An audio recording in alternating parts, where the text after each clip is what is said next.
DroneTalks is an online platform to spread ideas and to educate in the drone ecosystem. At DroneTalks, we discuss technology, regulatory, business and ecosystem topics openly with industry leaders to enable and foster innovation for a better future. Hello everyone, my name is Lorenzo Murzilli. I am the co-founder of DroneTalks and the founder of Murzilli Consulting. And today I have with me the legendary tech entrepreneur and investor Lukasz Gadowski. Hi Lukasz. Hey, hi Lorenzo. So introducing Lukasz is both challenging and somehow intimidating, right? So many initiatives, so many successes. So I ask you, Lukasz, please, can you tell us about yourself? Great, yeah, so I'm an entrepreneur and investor. Yeah, that's about myself. Yeah, I started, the soul and the passion is always for technology. I started with internet since it was very accessible. So like e-commerce, marketplaces. The first company is Spread Group, e-commerce, customized apparel. The big success was Delivery Hero, takeout food to delivery. Originated in Germany, but active fairly globally. And now since like 5 years, aviation, next generation aviation. That's also how our paths are crossing, and I guess why you're having me here. And also since a couple of years, what we call clean, abundant energy. That's very interesting. So those are the fields of activity, and pretty much worldwide. So that's also hence my group's name. My technology holdings name is Team Global. We're active globally. Yeah? Excellent. And Lukasz, listen, your company, this Team Global you mentioned now, is kind of focusing on these three core areas, like you mentioned, digital, aviation, and economy.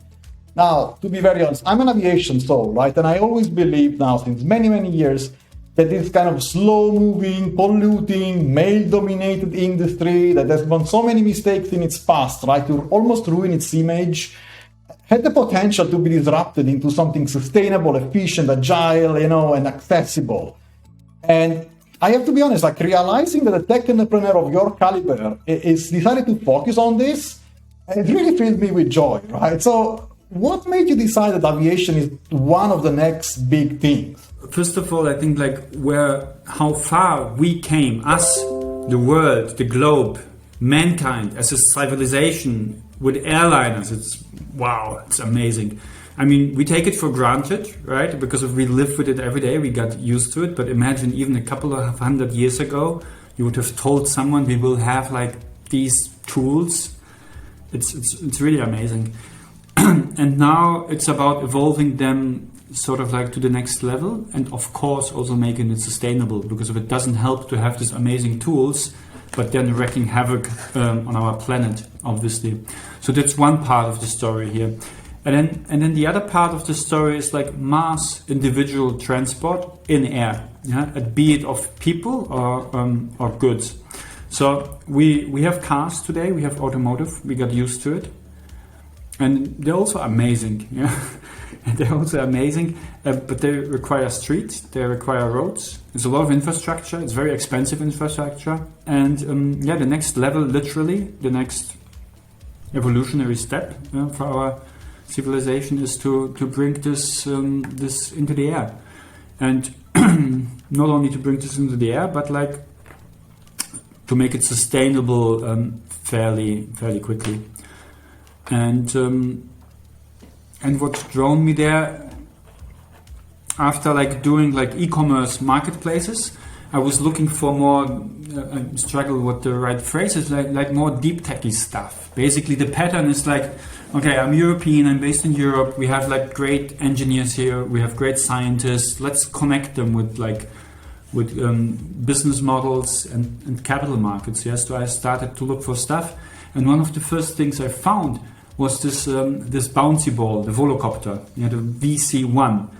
Basically, it was the first manned flight of a multicopter. And I say bouncy ball because of the founders. Thomas Senkel is the guy on this vehicle. He left Volocopter since then, but he was the original guy in the workshop behind it. When they were thinking of like what's a good landing gear, and they were very pragmatic about it. They came out, wait a minute, the bouncy ball will solve our needs. So pretty cool. So I found them like just after this bouncy ball stage, and get fascinated pretty fast. Yeah, I mean, flying fascinates all of us. It's the birds. All of us as kids probably looked up into the sky like the birds, like the airplanes, and also it's intellectually, and if you like technology, it's very challenging. Yeah, so I then decided also to do my pilot's license. It's great. You get to learn about aerodynamics, propulsion, the weather. It's air traffic control. It's so broad. It's super fascinating, and then it gives you freedom. Yeah? And it was very interesting, a very interesting journey. And also it makes you realize Berlin. That's not what it makes you realize, but the story is like about Berlin a little bit. Berlin is very spread out. If you want to do like general aviation, fly like a hobby plane, so to say, in Berlin, you have to drive almost an hour. If you come right from the center where I live, and it takes you an hour to get out of the airplane to the airport, and even some of the roads are like across how you call them, cross country. So it's even nice roads. You can drive nicely. Yeah, I have a nice car, so it's even fun. I have like this hybrid electric, and then later Tesla. So it's even fun to drive. And then you take off from the airport, and you fly above the city, and it takes you 10-15 minutes to fly across all the city. Yeah, and this gives you this comparison. I felt like in the car, I felt almost like lack of a better term, like a worm, right? Like you're crouching there, and with the plane you're soaring, and it's like so fast, so much more efficient. So it really made me also experience and feel this next generation. Yeah, and now it's about like being part of this industry and building this next level. I just have a follow-up question because I've been researching to prepare obviously for this interview and listening to you speaking before and one of the things that stuck with me was what you say that like entrepreneurship and in investing, the best way to reduce risk in doing these activities is to do the right thing at the right time.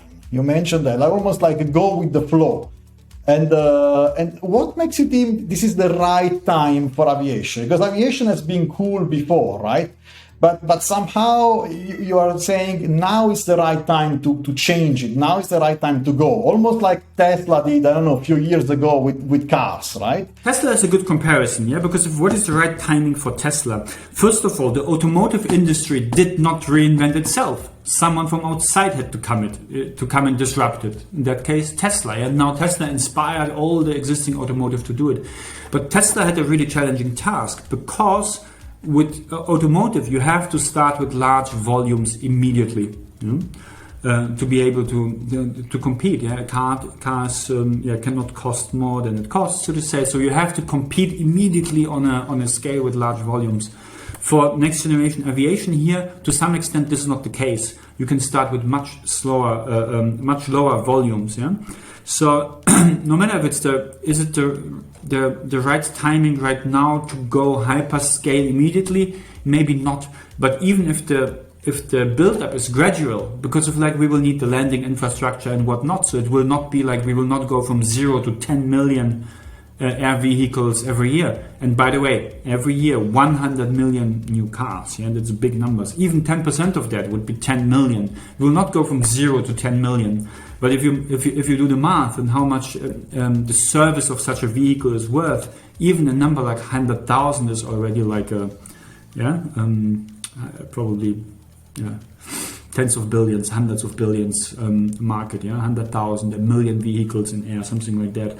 So the build-up will be gradual, and the utility is amazing. Like cross country. It will connect us closer to the countryside. It will enable us to go above traffic, airports, shuttles, whatnot. So the utility is really nice. It's really amazing. Yeah? And all of that while preserving nature, while less needs to build roads. It's fun to think about a future like that, because of that means if we build the roads to build the buildings, to bring the construction material there, we still would have the roads, right? So we will also need some construction machinery that also floats in the air, ideally. So for the act of constructing, it's also much too expensive to build roads. So luckily for us and for the environment then. So let's talk about like global markets, globalization. I think aviation, at least until today, right, it's typical one of those sectors that thrives in a true global market, right? You need global regulation, you need harmonization, you need collaboration, between countries, and as key ingredients for the success of aviation as we know it. I have a question is, do you think it's the same for new aviation? And if yes, if I would give you like a magic wand, right, what would be the one spell that you perform to accelerate this process of globalization of new aviation? Ooh, the magic wand. Okay. So before I answer the magic wand question, one thing that I think, because we asked for the timing, yeah, one more thought there that is important is like that this next generation aviation connects us to the existential problems that we have right now, namely how to source and use energy cleanly. Yeah? So that's also for us, for my group, what we're doing, like via that, like we have to deal with hydrogen, yeah. We have to deal with next generation batteries, yeah. How to make batteries more lightweight, less flammable, but also more environmentally friendly. So that's what we're working on right now. And even then, if you think, okay, if hydrogen is the energy carrier, how to produce hydrogen in a sustainable way, yeah. Because it's just an energy carrier, it's not an energy source, so to say. Like, yeah. So in the end, you arrive. At least to some extent, at clean and safe nuclear energy, and this likely exists. Yeah, it exists both in fission and fusion. But and fusion is a little bit farther. It requires laser. I'm not going into too much detail here. I know we're time limited. But just saying like this, if you go to the frontier, as we do in this case with the aircraft, we also end up at the frontier of the real problems that we have, or the real challenges, or the real opportunities, yeah, to bring civilization to the next level and sustain it. And this is like clean, abundant energy. Yeah? So it gives us the need and the perspective and the motivation also like to work on these problems in a very practical way. And now to the magic wand. Yeah, very simple. That's good. That's really magic. Woo, the magic wand. Peace. Yeah, peace. That would be what we would do. Peace and peaceful, fair collaboration between all the all the blocks. Yeah, I think it's okay to compete. Should be like fairly, just like when you do it, like when you do it in soccer or in sportsmanship. Yeah, you win in being the better player. You never win in bad mouthing others, harming others, whatnot. So like global, peaceful, respectful competition and collaboration, that would be the magic. And you mentioned your organization, right? Team Global. And I'm curious, sometimes it's difficult to go behind the scenes of like companies like Team Global. And I'm curious, like, what's the culture of your organization? If you have to summarize it in a few sentences, what's the culture of Team Global? It's a very small organization. It's like a handful of people, and we basically work mainly through our portfolio, so to the entrepreneurs that we back, that we invest in, or sometimes we also start companies ourselves or start something together with a, for example, scientist and engineer. Yeah, so we either start, co-found, or we invest. So I would say it's probably very entrepreneurial. Would you say it's accessible, right? In the sense that, entrepreneurs, new ideas, how do they interact with you normally? What's the first interactions that they have with you, and how do you typically proceed in this first contact phase? One thing, it's entrepreneurial, and then on the other hand, it's like the core is technology, yeah? And it's the combination of technology, organization, so maybe very simple. How to build organizations. So you need to define what are the positions. I think you also had this talk with Frankie, right? He was also very entrepreneurial about it. Like, so what are the positions, who to hire, but then also find these people. Yeah, then it's like capital markets, and then it's also sometimes like marketing and So we have some DNA in consumer markets, etc. So, but one thing I mentioned is like technology, and I think like the core of our DNA is also to try to really be curious around the technology, how it works, yeah, and then to dig a little bit deeper. And on the other hand, it's like also a little bit biased towards action. Yeah?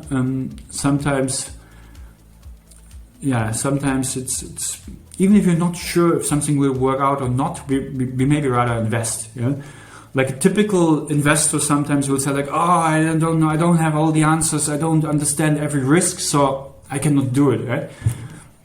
We would maybe say like, yes, we don't understand every risk, but we also don't understand every opportunity. Yeah, and we know if we go for the right pattern here. We don't know what will happen, but we also know good things will happen, because if we go, and maybe this is also like this, go with the flow. Yeah, you sometimes don't know what good things are happening. Yeah, so from an investor perspective, that's something to watch out for. Not only for the risks, also for the opportunities. Yeah? You can't know every risk. You cannot imagine every risk, and you cannot imagine every opportunity. Yeah, you mentioned Frankie there during your answer. It's like obviously our friend Frankie Zapata, and working on great initiatives over there. And actually, I wanted to ask you this anyway. Like as part of this other job of mine, like of helping aviation companies thrive in today's disruption with my Murzilli consulting company. I had the honor and the responsibility actually, to be involved in the process of due diligence from Team Global during an executed Series A round, right? And I have to admit, I was pretty struck by, let's say, your technical and political understanding of all these intricacies of the aviation, regulation, and as well as technology. And, it's somehow, management sometimes is seen as something, very distant from day-to-day operation and understanding of the delicacies and the intricacies of what's happening down at, ground level. But this is clearly not the case with you, right? So it's like hands-on approach. This is Team Global spirit. Also depends on the industry, right? We could not do this like across like 10 different industries. So it's like that's also where this focus is, yeah. So like, yes, we understand digital. Now we also understand aviation, and we start to understand clean, abundant energy. So I think like it's also focus. Yeah. So for example, right now I'm also spending time on lasers, etc. But also what is really helpful is sometimes to have the links between the disciplines. Yeah? So for example, digital, everything is digital right now. Of course, we need to understand digital to understand anything else, right? So be it like the flight computer, be it the app or the mobility app that governs it. So. Yeah, but then sometimes you will find surprising cross links between like the other companies. For example, nuclear. Yeah, if you go to nuclear energy, safe and clean nuclear, so very important. Yeah, nuclear without nuclear waste or negligible nuclear waste compared to the CO2 that you otherwise produce. No brainer. Yes, safe and clean nuclear. How to make something safe, right?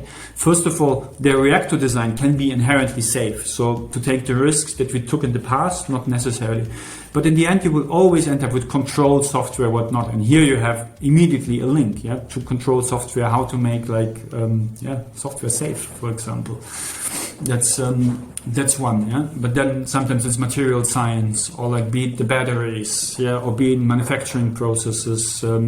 So like there are many crosslinks, and while the entrepreneurs go deep into their respective areas, it's sometimes if you have the time to look across, there's sometimes good connections to be made. Thanks. As a former safety engineer myself, I totally see the parallel. I studied a lot of nuclear versus aviation safety methods, so it's true. There is a lot of correlation between these two industries. And Lukasz, my last question, you mentioned drone delivery companies, advanced air mobility in the portfolio of, today's Team Global.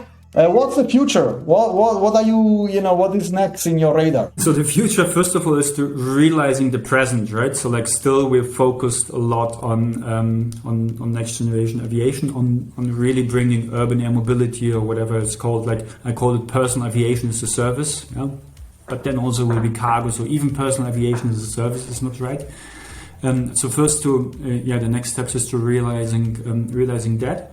And then the future is this clean, abundant energy, what I talked about. Yeah, here specifically batteries, and also here very interesting for aviation. Is hydrogen really the answer? I'm no longer sure that hydrogen is really the answer. I thought so a few years ago. Now I have second thoughts. Yeah, maybe there are alternatives. Yeah? And then if you ask about the far future, it's like more robotics. Yeah, more robotics. And for that, by the way, is also we're investing not only, there are like these 3 pillars here, but there's also sort of like a 4th pillar, and this is like non-profit. So we start to invest in education specifically. So that's also on the future horizon, to invest in society basically. DroneTalks as the educational platform. This is a perfect, perfect to hear. And so Lukasz, thank you very much for your time. I think it was very, very interesting. Thank you again. Yeah, cool. Thanks a lot. Bye-bye. Brought to you by DroneTalks Online, a platform designed to spread ideas and educate in the drone ecosystem. Search for DroneTalks.online to hear from more of our industry leaders and to find out how you can get involved.